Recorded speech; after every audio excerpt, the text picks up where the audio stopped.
l'exportation des films français, peut-être. Parce que la réalité, c'est est-ce que ça se vend à l'étranger, aux États-Unis et à l'étranger? Vous allez nous répondre. Il y a beaucoup de questions aujourd'hui. C'est le sphinx. C'est le sphinx du cinéma. Ça a rapporté 40 millions et demi. On a fait 40 millions et demi d'entrées à l'étranger. C'est pas énorme. D'habitude, il y a un gros film de Luc Besson qui emmène les entrées. Ça n'avait pas été le cas. Et il y a que 2 films qui ont dépassé le million. Il y a Mia et le Long-Dent et Anna de Luc Besson. Voilà, c'est des... Bon, c'était pour nous dire ça, franchement, qu'on n'a pas fait de beaucoup. Non, c'est une information quand même, que ça ne marche pas à l'étranger. Mais Astérix, c'est le secret de la potion magique, ça a bien marché. Et Minuscule 2, un film aussi mi-animation, mi-prise de vue réelle, a bien marché aussi. Alors moi, je suis directement sur la plateforme Netflix, donc il n'y a pas trop de sorties salles. Ça paraît difficile de faire beaucoup d'entrées dans ces... Bon, des films qui vont marcher, c'est sûr. Non, mais des comédies. Parce que vous revenez quand même d'une semaine au sport d'hiver, si je peux me permettre, Olivier Benkemoun. C'est un beau métier. Oui, exactement. Alors, je vais vous parler de films qui ne s'exportent pas. C'est pour ça que j'avais fait Il y a des films... Voilà, un genre qui ne s'exporte pas, qui n'ira jamais... On ne verra jamais Michael Youn aux Oscars. Je vous le dis, je vous l'affirme aujourd'hui. Mais c'est sympa pour Fais attention parce que s'il y a 20 ans, on avait dit on verra jamais Jean Dujardin aux Oscars. Quand on va C'est vrai que quand on regardait Un gars et une fille, si on vous avait dit il va avoir le soir, Mais bon, la comédie. La comédie française, juste en un mot, 10 films en 2019, 10 comédies ont dépassé le million d'entrées. Il y en a une qui a fait 6,7 millions d'entrées. Qu'est-ce qu'on a encore fait? Oh, bon Dieu, qui se place derrière Le Roi Lion, Disney, La Reine des Neiges, Disney, Avengers, Disney, devant Joker, Warner et Star Wars, Disney. Pour vous dire qui maîtrise aujourd'hui le box-office en France. Et part de marché des films américains, c'est énorme. Alors, le palmarès. De l'Alpe d'Huez. 23e édition du seul festival consacré à la comédie. On y va pour les images. Et le grand gagnant est Michael Youn. Justement. Justement. Voilà, Michael Youn qui a fait une comédie qui s'appelle Divorce Club, qui est vraiment une pure comédie pop-corn avec, vous avez vu Caroline Coglade, Arnaud Ducret, François-Xavier de Maison, qui était prêt à manger ces 2 galettes et ces 2 prix, qui sont bien imposants, bien lourds. Voilà.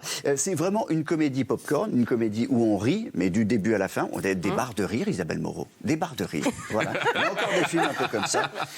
Et lui-même, ça lui a fait mal de rire. Vous allez comprendre pourquoi en écoutant sa réaction. C'est culotté de la part du jury d'avoir effectivement récompensé un film de comédie qui est de la pop-corn comédie.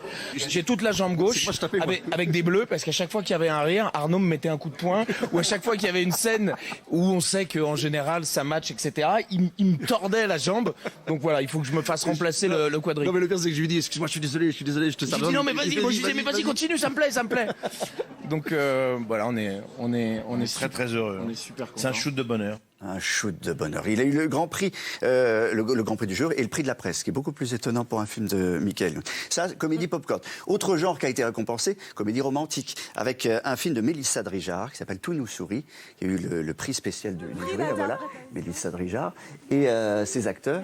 Elsa Zilberstein et Stéphane De Groot ont eu chacun un prix d'interprétation. C'est, voilà un petit bisou au prix, qui est toujours aussi imposant, dans les bras d'Elsa Zilberstein.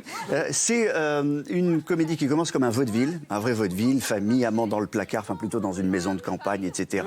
Elle qui pète les plombs, tout ça. Et à la fin, c'est hyper émouvant, ça accueille tout le monde, c'est pour ça que ça a eu 3 prix. On écoute la réaction des lauréats. En fait, je suis particulièrement heureux d'avoir un prix pour ce film-là. Il y a eu tellement, on a été nourris de tellement d'émotions. Je pense qu'il y a une grâce dans ce film et je trouve ça assez rare de pouvoir rire et pleurer dans un même film. Et ce qu'elle a réussi avec brio et de manière un peu miraculeuse. Ouais, elle cartonne, c'est vrai. Hein. Mais Elsa Zilberstein. Je suis fan d'Elsa Zilberstein qui avait commencé il y a un petit moment sa carrière dans des films d'auteur plus sérieux et tout. Et là, elle fait un retour dans la comédie. En fait, cette actrice est absolument hilarante. Elle est sur les écrans en ce moment dans Selfie, où elle est dans un des segments de Selfie, qui est l'un des meilleurs segments du film d'ailleurs, où elle a une manière de jouer une espèce de prof un peu coincé et en même temps qui se laisse aller à la comédie romantique. Elle est absolument délicieuse. En fait, Elsa Zilberstein est l'une de nos actrices les plus drôles. Elle est avec Hippolyte Girardot aussi, non? Oui, dans le film de Laurent Henman. C'est un homme. Voilà. Cette semaine qui est sortie. Pardon? Je suis sorti. Ok. Et elle jouera Simone Veil. Oui, Ça donc sera dans le c'est biopic vraiment de Simone. l'année Elsa Zilberstein. Je termine par le Grand Prix du public. Le prix du public, peut-être le prix le plus important, parce qu'au Festival de l'Alpe d'Huez, c'est le public qui vote aussi.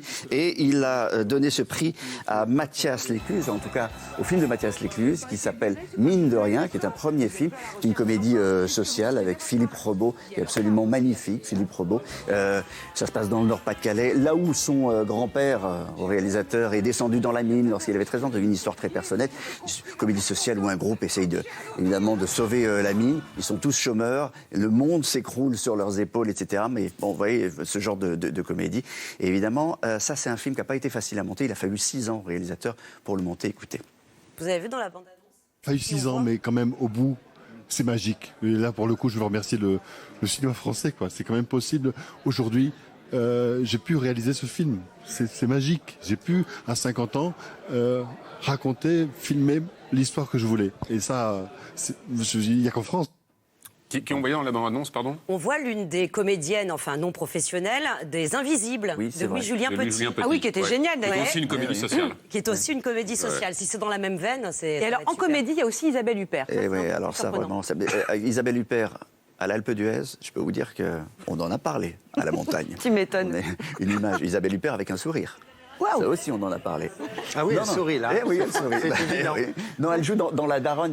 C'est pas d'ailleurs tout à fait une comédie de Jean-Paul Salomé qui est avec elle ici. C'est un thriller où elle joue le rôle d'une traductrice en arabe. Elle écoute les trafiquants. Et puis, bon, à un moment donné, elle va devoir elle-même mettre elle a l'opportunité de mettre les doigts dans les stupes et elle va devenir la daronne. Voilà. Bon, c'est quand même étonnant. C'est-à-dire, Isabelle Huppert dans une comédie, au cinéma, ça n'existe pas en fait. Hein. Au théâtre, ça a été le cas, mais Isabelle Huppert dans une comédie au cinéma, ça n'existait pas jusque-là. Si, ça existe. Oui. Non, ça fait longtemps alors. Hein. En tout cas, ça existe cette année. Merci beaucoup, Olivier, pour ce tour d'horizon.